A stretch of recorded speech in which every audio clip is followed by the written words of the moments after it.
Muito bem. Aprendemos que o calor é a transferência de energia de um objeto ou sistema para o outro, em razão exclusivamente da diferença de temperatura entre eles. Então, para que eu tenha o calor, eu tenho que ter uma diferença de temperatura entre corpos, ok? Vamos entender agora algumas unidades de medida do calor.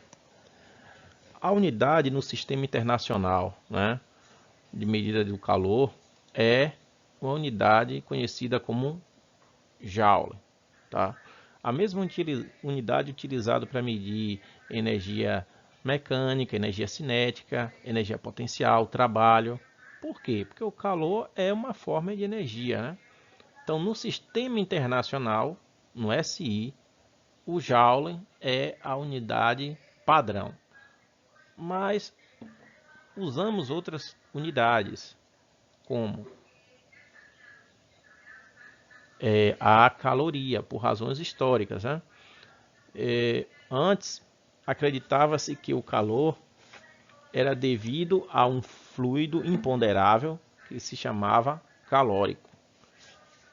Por isso que a unidade de medida do calor antes era atribuído o nome de caloria. Mas como percebeu que essa teoria não condizia com a realidade, né? Essa teoria foi substituída para explicar que o calor, na verdade, é uma transferência de energia de um objeto mais quente para outro mais frio. Então, essa teoria do calórico, né, de fluido, foi descartada. Mas ainda se utiliza a unidade adotada naquela época, né, que é a caloria, cujo símbolo é Cal.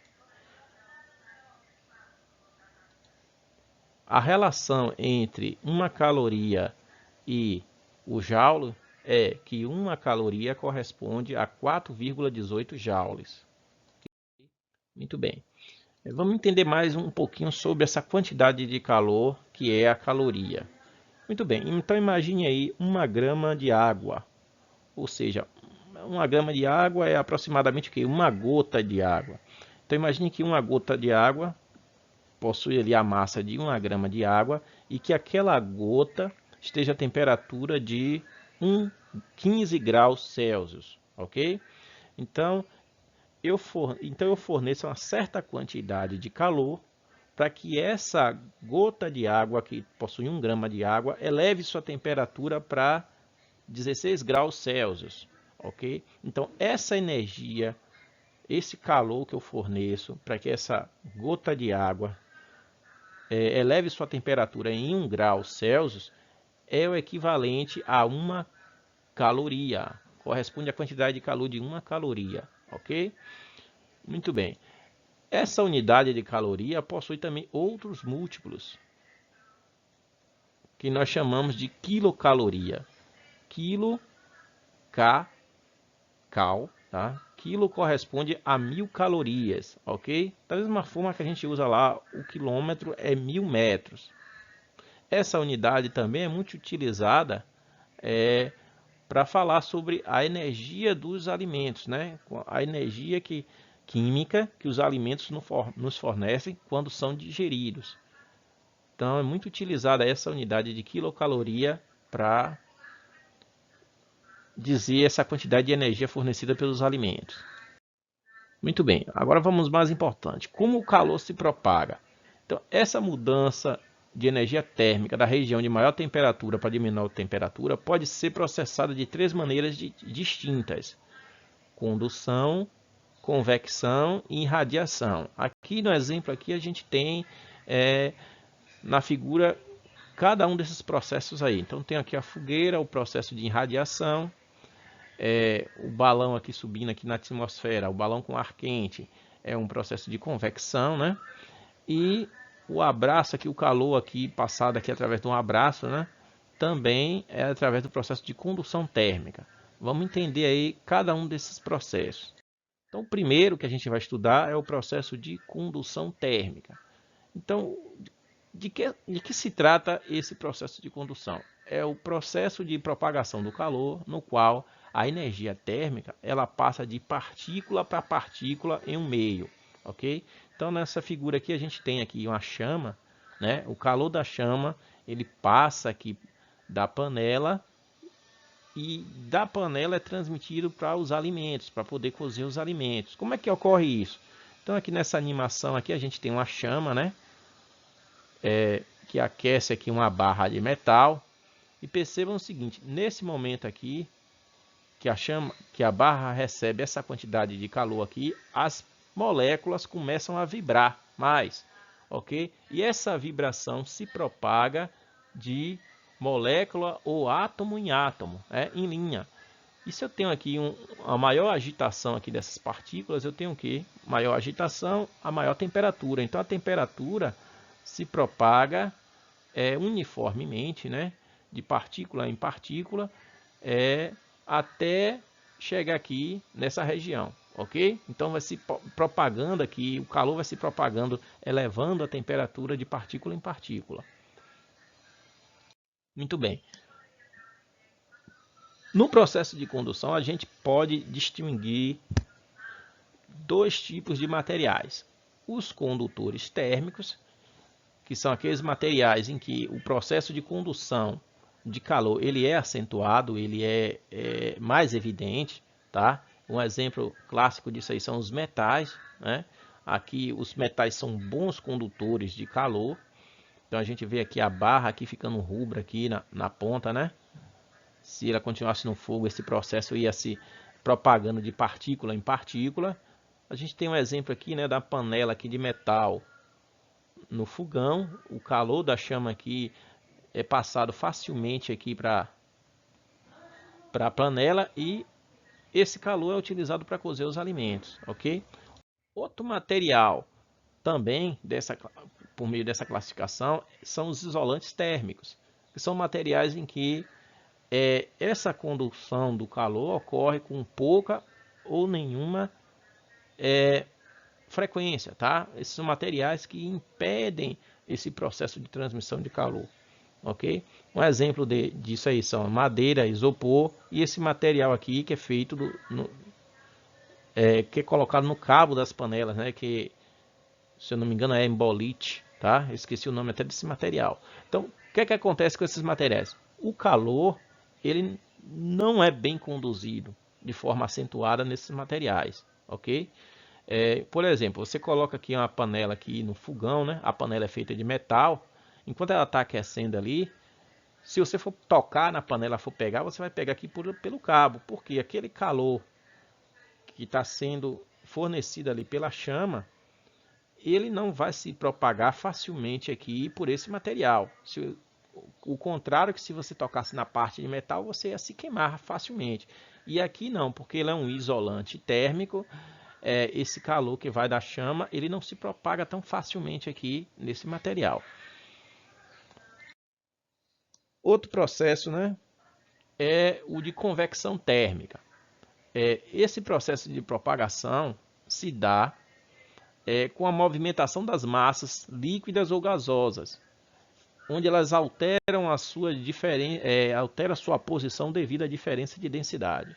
Ora, o processo de condução que a gente falou antes, ele ocorre mais em materiais sólidos, enquanto esse processo aqui de convecção térmica, ele ocorre mais em materiais fluidos, ou seja, líquidos e gases, ok? Como é que ocorre isso? Através da alteração da densidade desses materiais. Então eles vão acabar mudando de posição devido à alteração da sua densidade.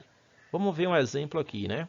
Eu tenho aqui uma panela de vidro e aqui dentro dessa panela aqui eu tenho um líquido, né? Que pode ser água, e esse líquido está recebendo calor devido às chamas. Bom, quem já teve a curiosidade de olhar uma panela de água sendo aquecida, já percebeu algumas movimentações ali quando a água começa a aquecer, né? Você vê a água ali borbulhando, a água se movimentando. Por que ocorre aquilo?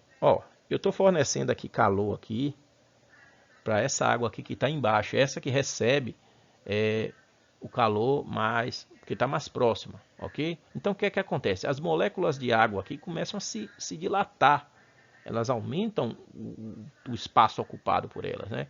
Consequentemente, a sua densidade diminui, ok? Então, diminuindo a sua densidade, elas ficam mais leves. Então, o que é que acontece? A água aqui, as moléculas de água aqui ficam mais leves, então acontece que elas começam a subir. E o material da água que está aqui em cima, que está menos aquecido, ele é mais denso, ele desce. Ok? Então eu vou ter a circulação desse fluxo aqui, ó, de subida desse material, que é menos denso, e descida desse material mais denso. Esse fenômeno nós chamamos de correntes de convecção. Ok? Vamos ver uma animação aqui que mostra mais isso. Então aqui a gente tem ali a mesma panela, né, com água. Então a água que é mais aquecida aqui, ela dilata, ela fica com a menor densidade, então ela sobe, e a água aqui está em cima, que está menos aquecida, né, com a temperatura menor, ela desce, ok? E vai ficar sempre aqui essa corrente de convecção, ok? Esse movimento, por isso que você vê a água ali sempre com aquele movimento, ok? Outro exemplo aqui, né? Agora falando do ar, é no refrigerador, onde eu tenho aqui o movimento do ar, né? Aqui no refrigerador aqui o ar fica mais frio. Se ele fica mais frio, ele fica mais denso, então ele vai descer, e o ar que está aqui embaixo, o ar mais quente, né? Ele sobe, ok? Então aqui no refrigerador eu vou ter esse movimento aqui do ar mais denso, mais frio, ele desce, e o ar mais quente ele vai subir. E esse processo aqui vai ficar um processo cíclico que vai resfriando aqui todos os alimentos que estão aqui dentro do refrigerador. Ok? Muito bem, outro processo, né, de propagação do calor é a irradiação térmica. Nesse processo, a propagação de calor se dá através de ondas eletromagnéticas. Então, você tem lá o Sol, né? Como é que essa energia, aquele calor que vem do Sol, consegue chegar até nós aqui na Terra, já que eu não tenho nenhum meio, né, para esse calor se propagar, para esse calor ser conduzido ou através do processo de convecção. Esse calor viaja no vácuo, ó, que o vácuo significa a não existência de matéria, né? Esse calor viaja no vácuo através de ondas eletromagnéticas, que são ondas semelhantes à onda de luz, ok? Então, esse calor viaja do espaço e consegue chegar até nós. Vamos usar um exemplo aqui mais próximo. Uma lâmpada como essa aqui, uma lâmpada mais antiga, uma lâmpada incandescente. Você não precisa tocar exatamente na lâmpada para sentir o calor emitido por ela. Se você chegar próximo, você já vai sentir sua mão aquecer, aumentar a temperatura.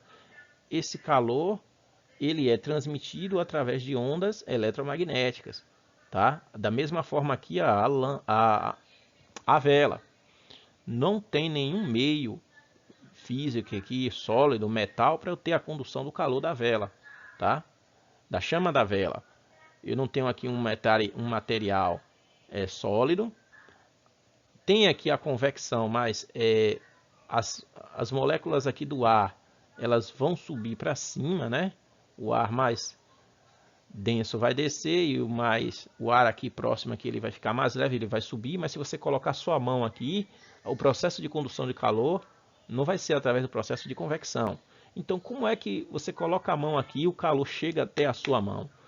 O calor chega através da irradiação térmica, ondas eletromagnéticas que são emitidas aqui pela chama, viajam e chegam até a sua mão, ok? Muito bem, então é só isso aí, gente. Essa aula aí sobre processo de condução térmica, tá? E a gente fecha por aqui. Tchau.